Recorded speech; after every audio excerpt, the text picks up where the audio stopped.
Welcome into the Autzen Audibles Podcast. Prehm and Erik Skopil on this Monday edition of a Mailbag.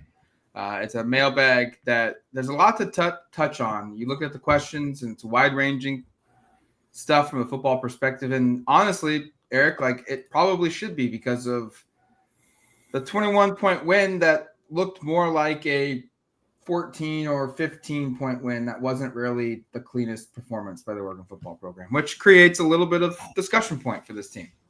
Yeah, and I think more broadly, it's a 21-point win that against better competition may not have been a win at all. It would have been a very close game late. And again, we talked about it after the game on Saturday. I rewatched the game. This was a very sloppy performance, but I think it speaks to this team's resolve. And honestly, too, it's just the totality of the talent that they played as poorly as they did at times in this game, and they still won by 3 scores and almost backdoor covered. So, but you're right. There are a lot of questions kind of wanting to know what's going wrong or, hey, this kind of was strange to me. Do you have any clarification? And we'll do our best to answer those. So we'll start with one from @541Ducks. It seemed like this was the sloppiest overall performance since the first 2 games. I agree with that. How much of the lack of rhythm and overall success of the offense was due to the different rotation at O-line, and how significant could that be heading to Madison? Live, I didn't see much distinguishing impact, I guess, of the right guard situation. And even on rewatch, I didn't. I don't think that was a massive part of this. I really had a false start that kind of impacted a drive a little bit. I think they still ended up figuring it out. And there were a couple of moments that weren't great, but I didn't think watching this that the offensive line was atrocious, and that was why the offense wasn't very good in this game or wasn't up to par. I thought it was a couple of other things that we can get to. But even if you look at the PFF grades, like Kavika Rogers' PFF grade was the second best of any offensive player on the team behind Johnny. He played well. He played well. And PFF, again, I didn't think it was much of a difference. Thought Dave Aiuli had the worst grade, but his grade was pretty similar to what Marcus Harper's grades have been this year. Not above it, a little bit beneath it, but in the same realm. So the people grading it felt that way. Me watching it felt that way. They still ran for 180 yards on a team that was pretty good against the run coming in. So I don't think that's where I'd point the finger, Matt. I don't know. Do you have any insights, and do you disagree with that? I think you just chalk this up to the team was rolling. We go back a couple weeks ago to Nishad Strother, and he spoke with the media, and he was asked about kind of what's kind of led to the offensive line kind of stabilizing. And he was kind of honest, we had guys rotating in and out the first couple of weeks. And then at Oregon State, we kind of settled in on a group, and then we got 3 or 4 games under our belt, and now we're playing really well. I think that matters. And now you've kind of messed up that rhythm, that flow to an extent with an injury with Harper, and they were rotating again. And then you throw in on the outside, the perimeter with Tez Johnson being out. I think that also factors in here a little bit. So just the chemistry, the timing is off a little bit. And that's to be expected when 2 important pieces are removed from your line and your starting lineup at receiver. And I also honestly think, Eric, I don't think Oregon really came out and took a ton of risks. They took a ton of shots. It felt very much like, hey, let's just do our bread and butter because our bread and butter is good enough. And if we don't really be ultra aggressive, that's fine. It could be a game where we limit our explosiveness a little bit here, but our basic stuff is good enough to win this game. So let's just give our guys that are new and on the field this week the hardcore fundamental stuff that we know, and let's not take some risks. And I think that factored into it a little bit too, because deep shots they didn't take a ton of deep shots. Yeah, they took 2 passes further than 20 yards downfield. They've been averaging a little bit under 4 coming into this game, and that number has risen in conference play to a little above 4. So that part was a factor. Back to the O-line just briefly. I just think if you watch the game again, I don't remember very many moments where I went, oh my gosh, the right guard totally botched that play. Absolutely. And why I bring that up is the first two games, there were a lot of plays where, whether it be Pickard or somebody else up front, there were really big mistakes. And so you're right. They probably don't. And the question asker is probably right. There probably wasn't the same kind of rhythm you would see with the group that had been playing 7 consecutive weeks together. I just didn't think it was so egregious that I'm like, that's the reason it wasn't great. Dylan Gabriel never got sacked. And never got sacked. Like, there was 1 or 2 times where he evaded pressure on his own to eliminate a sack opportunity, but that's to be expected in every game. Like, it's not just this one in particular, but the pressures were limited, and oftentimes when Maryland did get pressure, it was because the offensive line blocked so well for 4, 5, 6 seconds that eventually, someone's going to get through the offensive line when you block that well more often than not, just because you kind of lose track of where the quarterback is and where you're protecting and whatnot. But I felt like the pass protections on Gabriel were good. I felt like the run performance was solid. There were moments where they needed to get better at, sure, but that happens in every game. And Maryland had some good players. Yeah. I look at this and chalk it up as I wouldn't be surprised if this weekend is going to be significantly better than it was the previous week, just because whether it be Dave Aiuli or Kawika Rogers or Justice Lowe or Gary Bryant working himself into maybe the rotation, guys will kind of take that natural progression of, okay, this is what the group looks like right now. Okay, now we'll build off it. And then they get a bye week, and then the Washington game comes, and they could look even significantly better then. And they still scored 39 points. And it was a performance where I don't think Gabriel himself was all that on top of his A game either. Well, and then I would say, building off that, and by the way, 39 points, the highest they've scored, or the most they've scored, I should say, in Big Ten play. My grandma, by the way, reached out to me and wanted to correct some of my grammar, so I apologize for any grammatical errors on the last show. Apparently, I was using adverbs wrong, so sorry. A public apology for that. No, and I think the one thing, though, just before we move on to the second question, that in terms of the offense on read retch that really did stand out, I kind of mentioned the ADOT, or the depth of target, being shorter. Tez's absence really sort of shifted things here, and I know that's super obvious. I'm not breaking any news with that, but just the way they chose to attack Maryland was really kind of notable to me. Evan Stewart has been at about 15 yards per target in terms of where he was on the field. He was down to 2 for this game. All right, so that was a significant drop.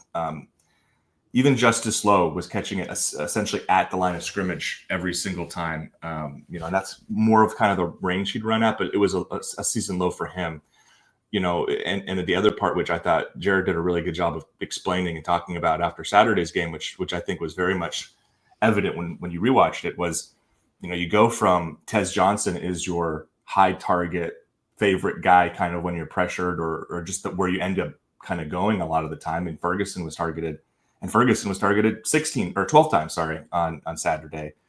And the difference of the play after the catch from Terrence Ferguson and Tez Johnson, who are, again, running pretty similar distance, at least from a route perspective, post catch, is pretty significant. And I think that part is kind of hard to ignore when you're watching this team, of going, Tez is going to make probably 2 or 3 guys miss and get upfield for an additional 5 or 6 yards. Maybe Terrence Ferguson gets through an arm tackle and rolls over for an extra couple of yards. But in certain situations, and there were a couple of them where Ferg was targeted and caught the ball and was tackled short of the sticks, there you kind of go, maybe that was a moment where if Tez was on the field and that was where the ball went, he's able to get a first down. So I think this is an offense that I will be very curious to see how they fare next week against Wisconsin, who has been a good defense against lesser competition, not a very good defense against better competition. And I think there's some pretty big splits when you look at just like how they did against the 3 really good teams they've played, and how they've fared against everybody else. But I don't go into this week thinking, oh my gosh, the offense is in a terrible spot. I do go into this week thinking it's definitely not 100% from what we saw even in Michigan, and certainly in the games right before that. All right, second question from @UO R. Matthews.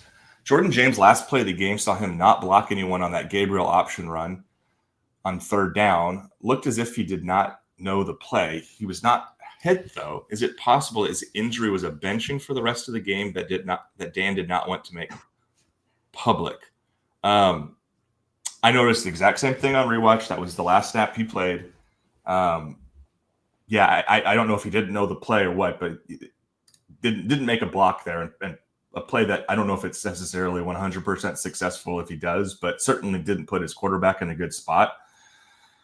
Is it possible he was benched? I'd probably be kind of surprised if that was the case. Yeah. It is interesting, though, that like he really just didn't play the whole second half, aside from the first series there. I don't know. It's weird, right? It is weird, but there's been weird stuff. There's weird stuff every week with personnel decisions that we don't have explanations for. So a lot of the time we get these questions, and I'm left kind of going like, maybe I don't have full clarity. I want to provide Lanning's comment because he was asked about it Saturday night, why he only had one carry.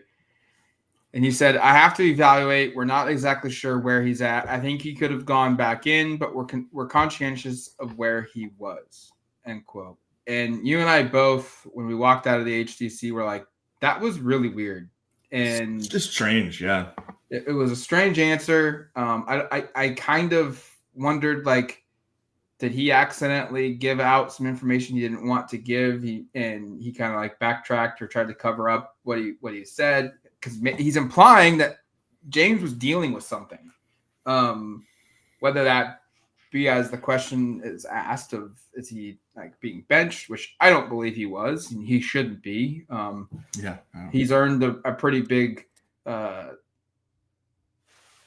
place of grace if he makes a mistake because of his performance all season long. But more so maybe is he dealing with an injury? And they've talked about it a couple times in previous games of, hey, like we took him out, or were we really being cautious of the body hits that he's taking? And so I'm paraphrasing here, obviously, but they've made their messaging in previous weeks has made it clear that they were trying to preserve his health, and wouldn't be surprised that, shocker, in middle of November, a running back who takes a bunch of hits and whose running style is I'm going to run you over is a little banged up right now. Not to the point where he can't play, but more so of just like, hey, if you can avoid contact just for even a half, take that opportunity. The game was over, essentially. 21-point lead in the second half. It would have taken a lot for Maryland to come back. He had his helmet on the whole game. It wasn't like they took his helmet away. Yeah. I honestly think that he's probably just dealing with something, and they're trying to preserve his health. You think it's kind of like load management? Yes. You see it in pro sports, specifically basketball, where a guy has got maybe a bit of an ankle issue, and they just say, "Hey, take the night off. We'll get you the next game." Maybe they got to that point, and maybe to the question asker's point. Again, now we're totally in speculation mode, and I know there are people in the YouTube comments telling us never to do this with injuries, but yet we're asked to talk about these things. So I guess we could just say we don't know and move on. But we decide the show, so we can do what we want. Yeah, that's right, fair, Matt. But so maybe they decided going in that if they had a sizable lead, that James wasn't going to play much in the second half to manage him, and it just so happened he made a mistake on a block. Sure. And they said let's put Noah in there, and then they said, you know what, Noah's kind of got it rolling because Noah had 77 of their 199 second half yards, and I thought ran really well. Two or three really nice runs, and maybe they just said, hey, Jordan, let's just kind of give you the night off. What I don't think it is a serious injury. So like we'll see Tuesday when we go watch practice if that holds true. But I don't think this is a player that you'll be without. I think to Matt's point, probably dealing with some kind of bumps and bruises, some things that players deal with over the course of a season. And they just kind of got to a point in the game where they said, hey, it's probably not worth giving him more opportunity to get hit and re-aggravate something. So I don't know. So definitely more speculation than anything else on that. We'll ask Dan and we'll probably have less clarity afterwards, but we'll do our best to give you guys better answers. I would also point out that Noah is starting to look better. 100% he is. Yeah, absolutely. Yeah. And that's opening the door here a little bit, where if Jordan James is dealing with an injury, or if Jordan James is having an off night and things just aren't clicking, you can rotate Noah in and his performance will be more in line with kind of what we were expecting it would be for the whole totality of the season, because he is playing significantly better now. And it looks like, that early in September and even parts of October, we were talking about how Noah just didn't have that same burst or that explosiveness to his style of run game. That seems to be found. And he's back now, it feels like, from where he was pre-injury. And I think that needs to be accounted for. And I also think, Lamar has shown some opportunities to do some things, and he got in there in the second half a little bit more than we anticipated. Yeah. And I think he's more than capable of giving what Whittington has provided the last couple of weeks as kind of like the secondary back role. Not against every team, but against a Maryland, he certainly could have. So I think the running back room's healthier from a depth perspective with Whittington where he's at. So James doesn't have to be the bell cow, even if he's not feeling well.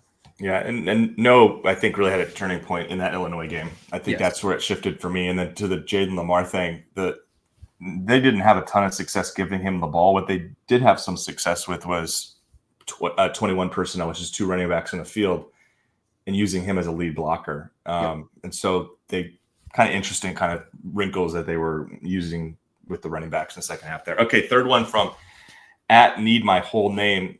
Would like to hear your thoughts on the officiating. It seemed like the defense was getting hit with a lot of questionable calls, the PIs in particular, but of course from the stands, they all seem bogus. #Autzen Audibles. I think you nailed it at the end. I think when you're in the middle of a game, and these were some pretty high leverage calls, they all feel bogus, and it all feels like it's stacked against you, and you feel like the officiating is lacking. The officiating was not perfect in this game. I didn't think on rewatch many of them were terrible calls. I think the one that I was probably would have said pick up and didn't need to be thrown was on the Tysham Johnson second pass interference, the one in the end zone on third down that allows Illinois to punch it in from a couple of yards out a couple plays later. The rest of them, and there were a lot to account for, I thought all looked like the right call. I mean, the one that's the most strange to me still is the Dalen Austin running into the kicker. What do you do there? That's tough. I think that's a really tough spot. I think it's probably by the rule of the law, the right call. And then, we don't want to run through all of them, but the rest of the PI or holding calls were pretty clear PI and holding calls. Tysham Johnson got there early. Jabbar Muhammad was hand fighting and kind of turned a guy on a route. Brandon Johnson did the same thing. That one was very obvious on rewatch. That led to the second touchdown. So, I don't think it was perfect. I thought it was pretty good, and a couple of the replays things were really, really close, and both were favorable for Oregon. We're talking about this game differently if they say Billy Edwards Jr. arm is moving forward, and that's not a sack, fumble turned touchdown. And we're talking a lot differently if at the very end of the first half they review that and say Terrence Ferguson's back foot was on the end line, and that doesn't count either. So all in all, the officiating they were very involved in the game. And I do think if you have gripes, it's about some calls that were missed. I thought Oregon's defensive line was held a lot more than they were whistled for, especially Derek Harmon. It felt like just broke through his guy and was grabbed several times. I saw Marion Winston had one such instance. So I think missed calls were maybe more something that stood out on rewatch, but I think of the 12 calls against Oregon, maybe I thought one of them was not a good call. I think this is going to be a game where Dan Lanning goes back and says, hey, on film review, like these calls, maybe, these are probably conversations with his team and with his coaching staff, but it's, hey,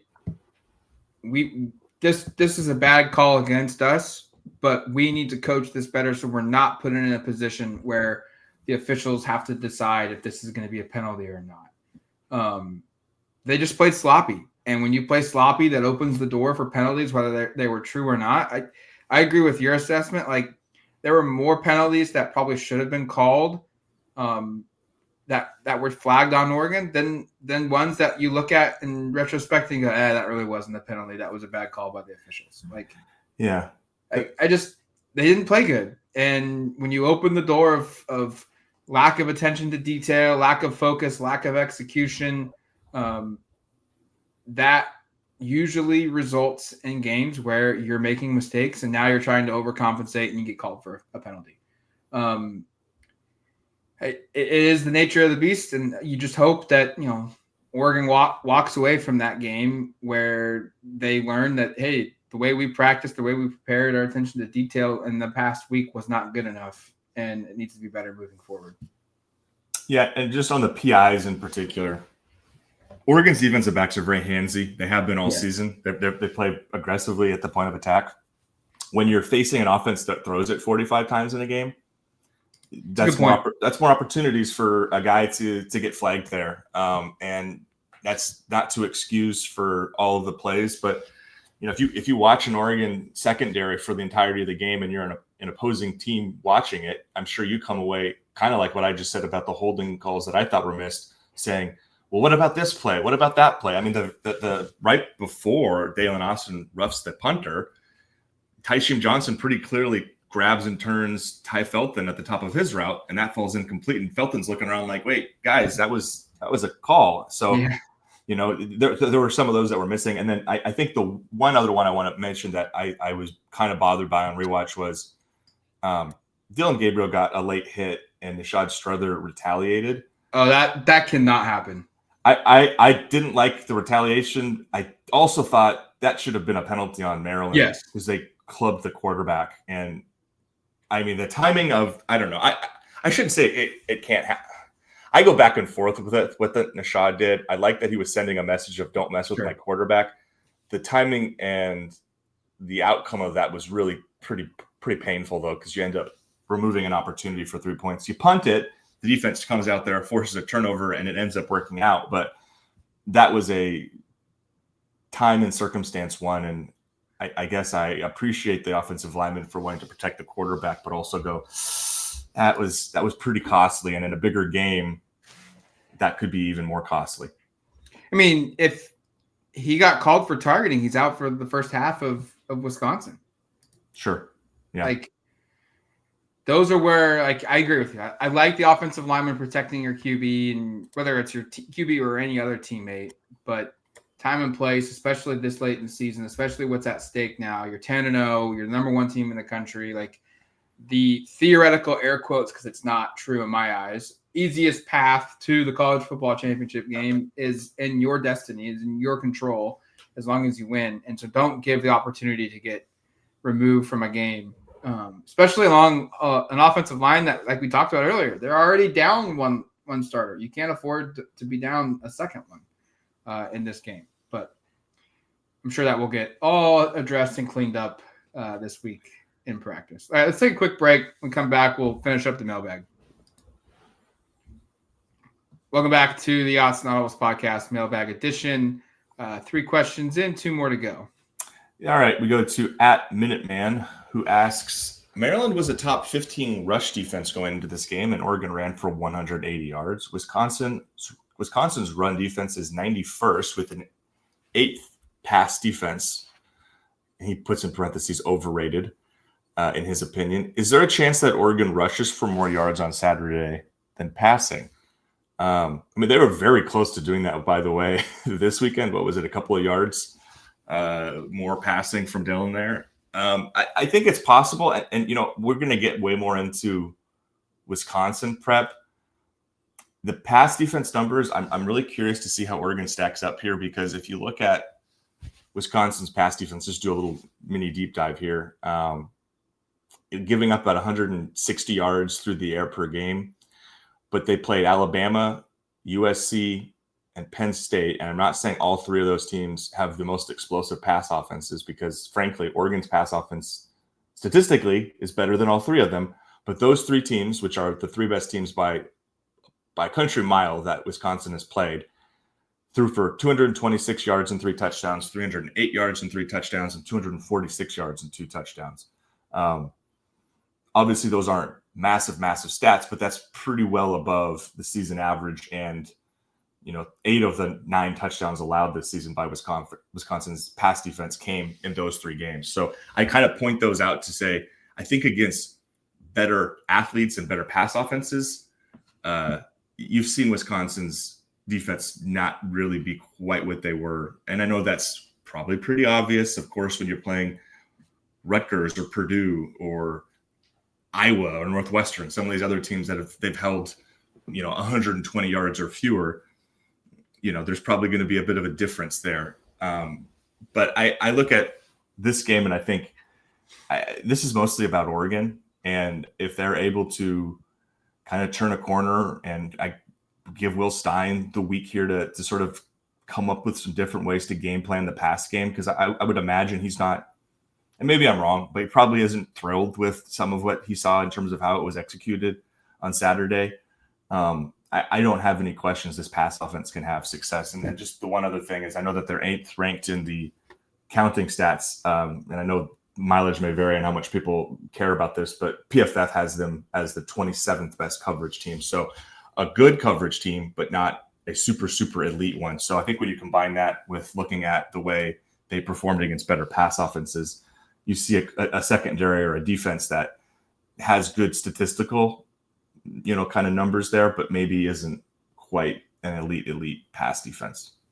I think this game will probably hammer home the idea that Wisconsin is either a team that beats up on lesser opponents and really isn't at the same tier as other programs that are clear bowl eligible or better teams, or they're a team that's been dealt a tough injury and they're coming back and they're a hard, gritty team that just grinds out wins regardless of who they play. Because you look at the 4 teams that they've played that are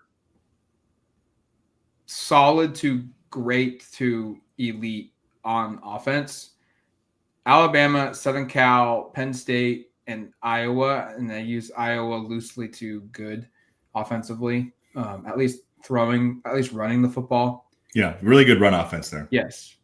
All 4 of those teams had over 400 yards of total offense, right, against Wisconsin's defense.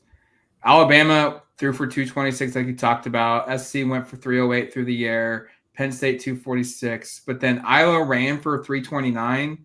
Penn State ran for 173. Southern Cal ran for 161. And Alabama ran for 181.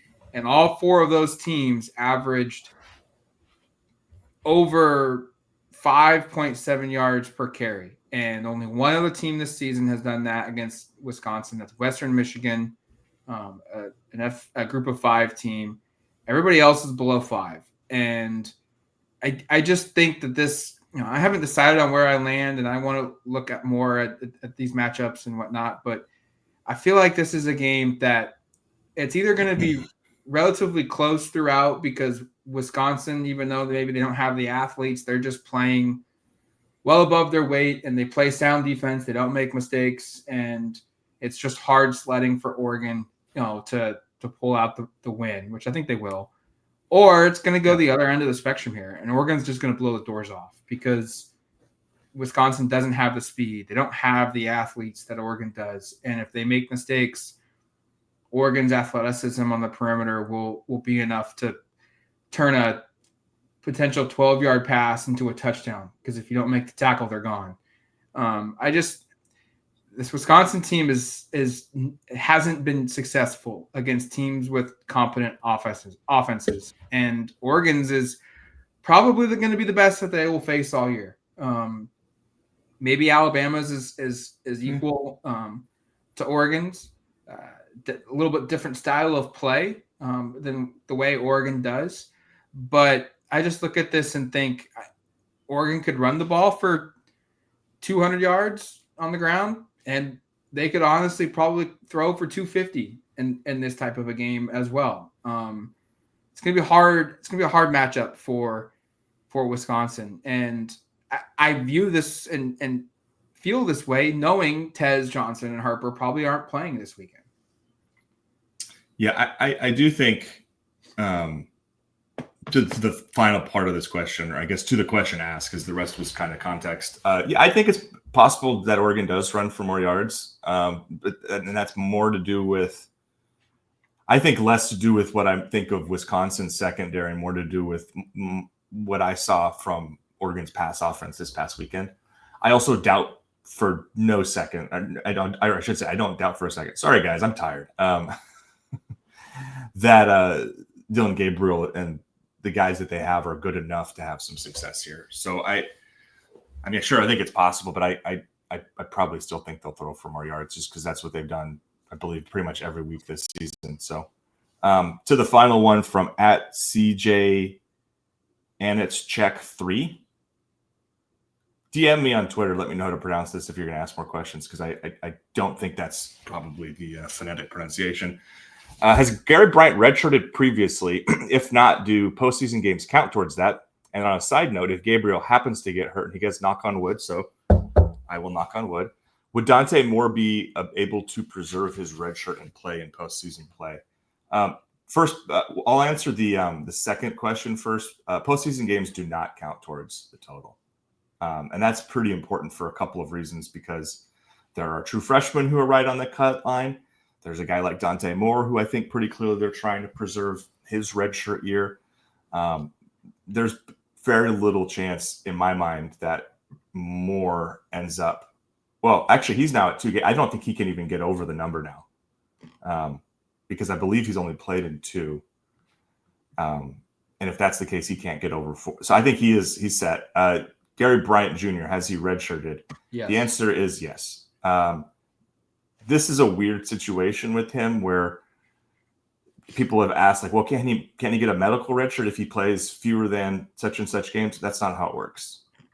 You have to finish the season out, basically. You have to just had an injury that caused you to miss the end or the majority of the high majority of the season, and you have to stay out. You can't just come back in and say, well, I'd like to have that year back, even though I only played a certain number of games. So, I know, Matt, you have some more clarity with talking to some people about this particular thing, but just in terms of like Gary Bryant, is the redshirt year thing, that's not what they're working towards here, which is why bringing him back now was whatever, basically. He doesn't have a medical redshirt case for this season.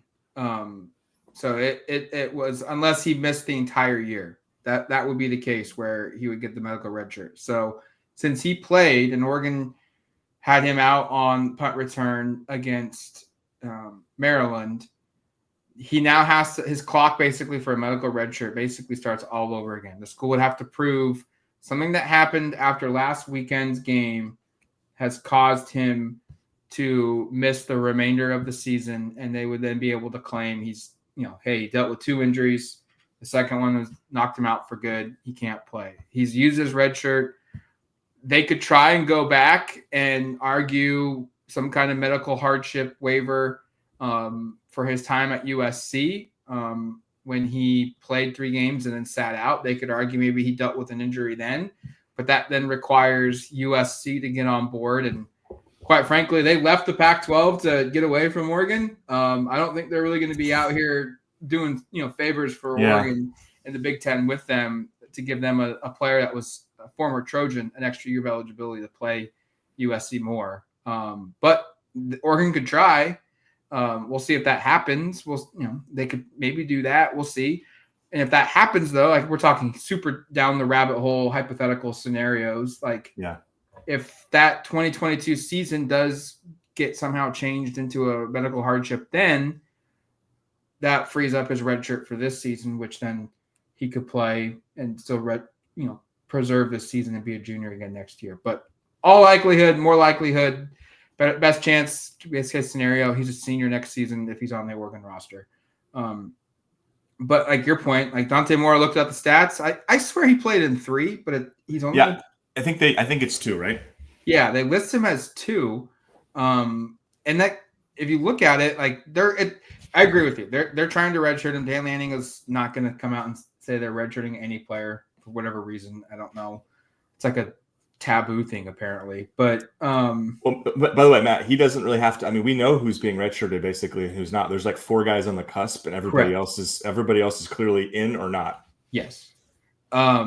Which is why it's silly he doesn't just come out and yes. I agree. But here to there. It makes sense though for how things have shaken out from a playing perspective, because if you look at it, maybe he played in Michigan, but Oregon was probably unsure of, hey, how is this game going to play out? He's from Michigan, but do we really want to bank on the fact of blowing out the defending national champions to get him in for basically an entire quarter? Or what's more likely? We go to Wisconsin and we blow out the Badgers and we can get him a whole fourth quarter in front of friends and family there. So he's got an opportunity now this week where if Oregon can put themselves in a position, he might be able to play extensive time in front of friends and family. And then they get next week, or I guess in 2 weeks, against Washington, the team that's really struggling down the end of the season, where things play out the way it could. He could play a bunch in that game too and meet those 4 and get 3 games where he honestly gets a bunch of reps at the position. And that's what you want. And then it opens the door for a red shirt where he's able to play if needed. But I do think I agree. He is redshirting, and it's the right move, in my opinion.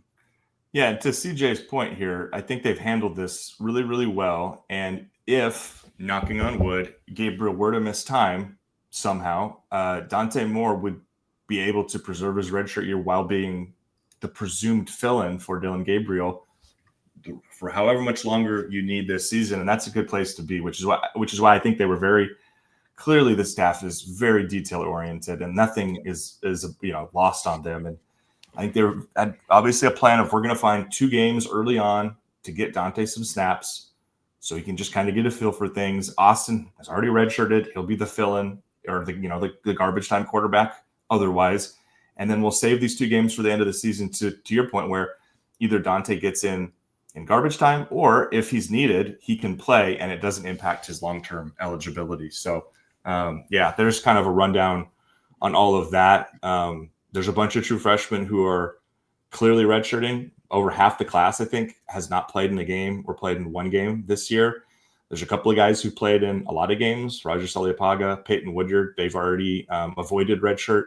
And then there's 4 guys who are on the cusp who are at 4. I should have pulled that up before I jumped into this monologue here.